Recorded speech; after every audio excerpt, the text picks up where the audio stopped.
Bonjour à tous, donc aujourd'hui on va commencer les séances de TP sur la simulation des réacteurs nucléaires. Donc les réacteurs nucléaires qu'on utilise en France, donc ici je vous rappelle une petite vue de nos réacteurs nucléaires à eau pressurisée qu'on utilise en France. Donc ici le circuit primaire en rouge, le générateur de vapeur qui fait l'échangeur de chaleur entre le circuit primaire et le circuit secondaire. Ici la turbine et le condenseur qui va renvoyer de l'eau dans le générateur de vapeur. Donc maintenant, ça c'est la vue que je vous ai présentée plusieurs fois. Si on passe sur le simulateur, on va retrouver exactement la même chose. Vous reconnaissez les éléments ici sur la vue générale, avec le cœur, le générateur de vapeur, la turbine et la source froide pour réinjecter.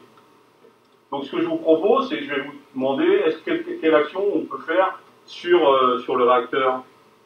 Ouais. Comment fait-on pour modifier la puissance? Alors la puissance, c'est très simple, ça va être au niveau de la turbine. Alors, il faut bien savoir que la puissance du réacteur va s'ajuster en fonction de la demande extérieure du client en particulier. Donc, si on a beaucoup de demandes, on va augmenter la puissance. Si on en a moins, on va diminuer la puissance. Donc, on va sur la vue turbine, d'accord? Et c'est là qu'on va régler, en fait, l'admission vapeur.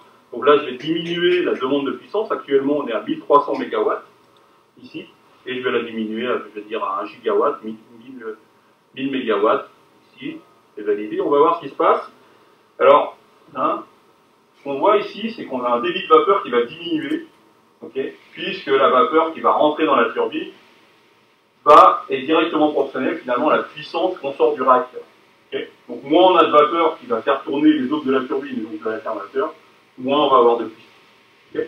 Et bien sûr, on va avoir aussi d'autres effets sur les réacteurs. D'autres questions? Oui. Ouais.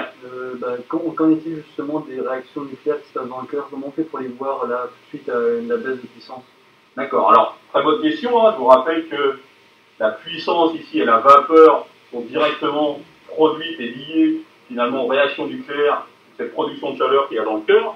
Donc cette fois-ci, si vous avez dans la vue cœur, on peut régler donc cette puissance avec des barres de contrôle qu'on va insérer plus ou moins dans le cœur et qui vont piloter finalement la réaction en chaîne à l'intérieur du réacteur nucléaire. C'est un peu comme votre accélérateur sur une voiture, plus ou moins vous appuyez, plus ou moins vous avez de la puissance. Et donc c'est ce qu'on voit ici, cette barre est en train de s'insérer progressivement dans le cœur pour limiter la puissance et être en accord finalement avec la demande. Si on redemandait une demande plus élevée, la barre sortirait. Donc voilà, donc ce que je vous propose maintenant, c'est que vous démarriez vos simulateurs et que vous observiez ces mêmes phénomènes.